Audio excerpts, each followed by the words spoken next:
Let's just start with the basics. Yeah. MacBook Air. MacBook Air got a 15-inch version. Yeah. Yay! It's bigger. We were hoping they would do this eventually. The details are it's bigger. It's so you had the M2 MacBook Air. It was 13 inches. Now we have the M2 15-inch MacBook Air. It is a 15.3-inch display of the same quality and brightness. It also means you get a bigger battery to match the battery life of the 13-inch Air. And it also means... 2 more speakers. Yeah, 2 more speakers. So 2 extra force-canceling woofers. Maybe it's got a little extra bass depth. We'll see. That's it. Nice. Same laptop. Oh, there's one more color because there's 4 colors now. There used to be There's 4 always- colors. Was it always 4? colors. Oh, okay, same 4 colors, But which not are black now. They don't come in black is not one of them. Black. It's not one of I'm them. sorry. It's space gray, I guess, is what it's called. Listen And to the there's trivia episode if you want to get that joke. yeah. Yeah. Then there's silver, midnight, and starlight. It's $12.99. They have the 13-inch M2 still, of course, for $11.99. Or sorry, $10.99. Yeah.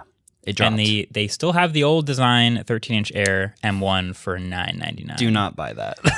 It's interesting. I don't hate recommending it to people who don't need M2. It's just you also get an old design. Yeah. The screen on the new one is so much better. I think the It screen's is. worth $100. Yeah, I That's fair. think Like so the new- too. yeah. That's fair. Yeah. So it exists. It's the thinnest, lightest 15-inch laptop I think I've ever seen. It's 3.3 pounds, and it only has 2 ports. Yep.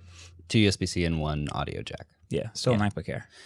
Yeah, I do think if they were going to make it that much bigger, they should have added 1 more USB-C port. I would have liked that.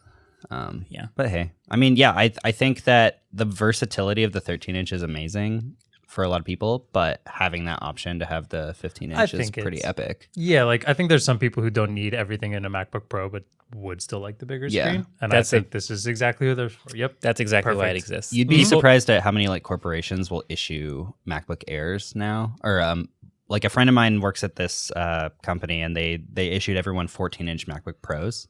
But honestly, they probably could have just done 15-inch MacBook Airs, and they would have saved some money. Yeah. There are an ungodly amount of people that walk into a store and just say, what's the cheapest 15-inch laptop that you have? And Apple would have to go, oh, we have a 16-inch MacBook Pro. And then they go, never mind. And to me, so this is sort of my my analogy in the video that I'm going to eventually talk about this laptop. It feels like it's the Tesla Model Y of their lineup, That's a where the really 13-inch good is the analogy. Model 3. That's an Because- amazing analogy. Yeah, when Model 3 came out, it was like, oh, yes, finally, an inexpensive version of the car, and it's great. But guess what most of the population is actually looking for? Something a little bigger, a little higher off the ground. So when they made a little bigger, a little higher off the ground version of it, it became the best-selling car. And the 13-inch MacBook Air is the Model 3. It was like, you have an entry-level laptop. It's the one most people are going to get. But guess what? Most people want a little bit of a bigger screen. 15-inch laptops are the most common form factor. So guess what? They made the 15-inch version, and I predict it will be their best-selling computer. Just like the Y was the best-selling car. So there you have it. Then they did Mac Studio and M2 refresh across the board. Yes. So we have M1 Pro and M1 Max and M1 Ultra stuff in Mac Studio. Or no, not even M2. M1 Pro. M2. Now it's M2. Well, now it's- Yeah. Now it's M2 Pro, M2 Max, M2 Ultra. That's the new chip. The big bad M2 Ultra. They also got HDMI 2.1, which is great to see. And then they also went, wait a second. We didn't finish the Pro lineup, or the Mac lineup. We have one more Mac to add Apple Silicon to.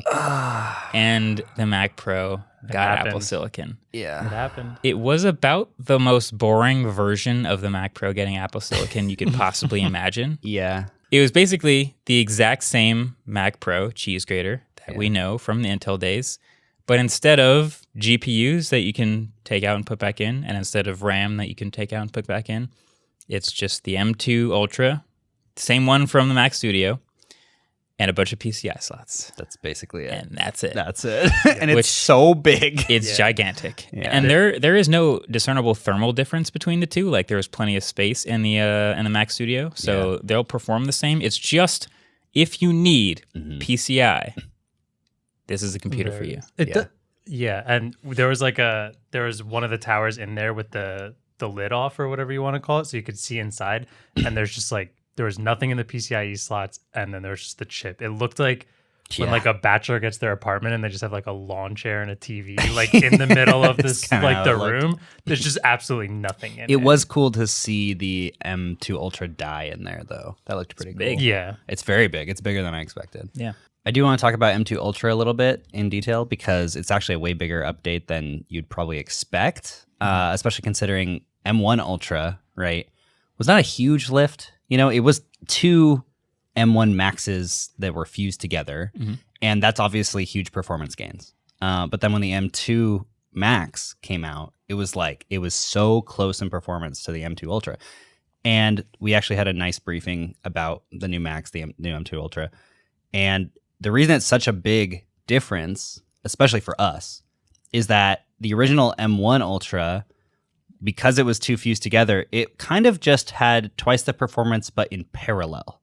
It wasn't exporting our videos twice as fast because they didn't have a hardware way for them to do that. They were just like, oh, if you need to export twice as many tasks, you can do them all at their linear speed, but in parallel. They didn't work together as much as they worked at the same time. At the same time. So if you had twice as many things to do at the same time, you would see a benefit. But if you wanted to do one single thing twice as fast, you didn't see that as often. Which seems like the obvious thing, but I guess with super pro workflows, maybe you're doing a bunch of things. They actually told us, they were like, yeah, but you could export a 480p version of this and a 720p and a 1080 and a 4K and an 8K at the same time. We're like, okay. YouTube does that for me. It's literally... It's like, I guess it's good to do that because we can upload it for subtitling and stuff. It's funny, going out a compressor and making 9 versions of video at once. I'm sure somebody does that. But for ours, it's I usually do a couple back-to-back exports. I do the 4K one that goes to YouTube, and then we do subtitle captions, and I don't need to upload a 4K version of the video to them to do captions. So I just export the smallest possible version,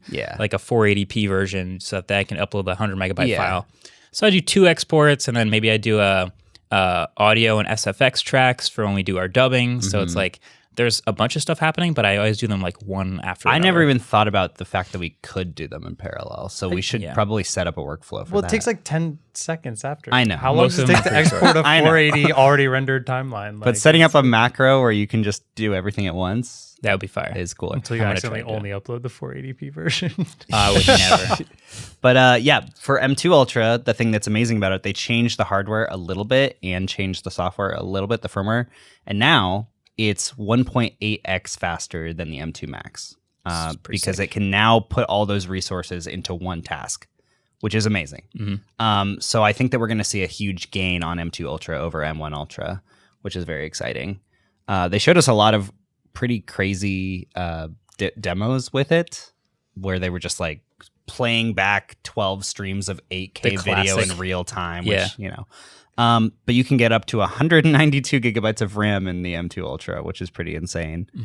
30% faster GPU, 40% faster neural engine. Yeah, up to 6 Pro Display XDRs. We're never going to utilize that. That's fine. Don't tempt me with a good time.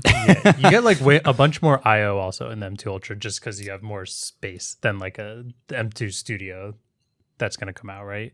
I think the I/O on the Mac Studio is the same. I thought it had the Mac Pro on the Studio is the same. The Mac that's Pro what I'm saying. The Mac Pro though is Mac where you're getting a bunch of extra I/O over them. The Studio. Yes. Yeah. Okay. So to be fair, they took away the SD card slot. Yeah. Wow. All right. Let's go through all the new Mac Pro stuff. Mac Pro, same exact chassis, but no SD card slot. Yeah. What? I don't know. What? That was useful. So that's number one. Pros don't use SD. They just put it back on. You just put it back in the laptop. It's right here in the MacBook Pro. But it does gain 6 or 8 on the back. I think it's 8. Yeah, 8 Thunderbolt ports on the back and the top PCI slot. Is a lot. And then 2 HDMI 2.1 and 2 USB-A. And then 6 open PCI Gen 4 slots. The bottom one is a compatibility slot. That's great. The Mac Studio has all the same ports and HDMI 2.1 instead of 2.0 as the last Mac Studio. Yeah. But obviously, the old Mac Pro, you could stuff 1.5 terabytes of RAM in there. You can't do that anymore because the RAM is built into M2. So you can do 192 gigs, which is a lot, but it's not what you could do before. So that's interesting. And then no GPUs at all. Yeah. Just M2's GPU. Yeah. And you could do obviously other cards and things. Like if you want to put in a card with a bunch of CUDA cores to help render things, you can do that, but that won't be your video card. That will just be like a rendering card. You can do audio cards. You can do storage cards, which is what I'm probably going to end up doing. Yeah. But that's the difference with Mac That Pro. is what makes this product very strange. Is that the old cheese grater was just like it's upgradable, so that over time you can just keep swapping stuff out and you keep the chassis. And this one is just like a lot of the chassis, everything's built in. It's on the main board. It's fused to the main board, and all you can really do is PCI expansion, which for the people that use PCI expansion for like audio stuff, useful. But it's a very large chassis for one small subtask, and I imagine this is a much smaller audience than even the old Mac Pro was. I have a theory.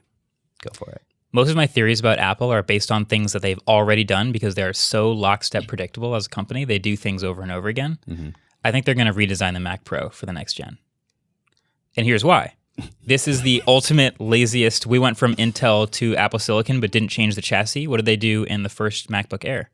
The same exact thing. They had the Intel MacBook Air, and then they just took the exact same Intel MacBook Air, swapped it out with Apple Silicon, and they were like, haha, performance.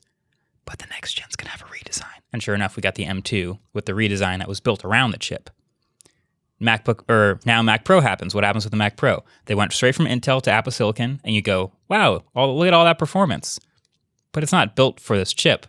I think the next gen Mac Pro can be smaller thermally. It can have a nicer design, and it doesn't have to, it could be on your desk even. It could have 4 PCI slots instead of 6. Yeah. And you can shrink that thing down and make it nice. And I think that's the next Mac Pro. The hardest thing about that, though, is just the sizing of the cards you're putting in the expansion slots. It's got to be big enough for the cards. Yeah, that's the weird thing. Because ultimately, like you said, you can't replace RAM and all that because it's all on the chip. So we all kind of saw that coming and thought it'd be smaller. But when you think of all the expansion slots, they can only make it so small if you want to put 6 slots there. Yeah. So what do you like? Are you imagining a smaller cheese grater? Yeah. Maybe not That would cheese actually grater. be kind of sick. It's got to be a smaller case. It's got to be, maybe it's still a cheese grater because airflow and iconic design, whatever. It's but like the yeah, die-cast cheese grater Can we model. take bets like, now when shrink it this down. is going to happen? When it happens? I like that we're already on to the next Mac Pro. know. You just got what you wanted. This was the Chet Marques Is this what you upgrade. want? I know. Yeah, it kind of was. Is this what you wanted? Yeah. No. When is this going to happen? It's the lowest priority thing. 3 It's years, the Tesla Roadster of their 3 lineup. years? 4 years. Before a redesign? I think 2 years.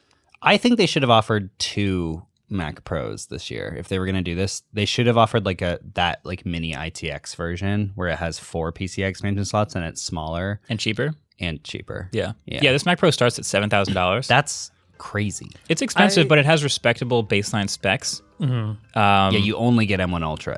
Where the M2 last Ultra. baseline Mac Pro was like kind of a slap in the face where you were getting the base one. I think absolutely specced out. This thing's like 20 grand, which is significant. It's I think it's 12. 12. Yeah, the 20 is if you Holy add, moly. if you see that screenshot, it's because people love to just add like Final Cut and Logic and all the stupid add-ons They down added the a Pro list, and Display that's like XDR. the absolute highest you can get. Yeah. Okay. The That's maximum crazy. you can spend on the computer itself is just over $12,000. wild. How would I know that?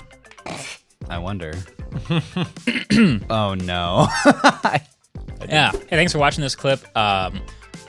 We appreciate y'all for sticking with us through the Gen 1 of this podcast, but we're ready to move on to Gen 2, where you can see our eyes through our headsets. So Not now, Chief. I'm in the zone. I'm watching a movie. I'm watching you like this. Oh, if you thumbs up in XR, does it like things? If you thumbs up in XR, does it thumbs up in real life? It just waits 4 seconds and then puts a bunch of thumbs up around. Fun the screen. fact, audience, if you subscribe in XR, you subscribe in real life.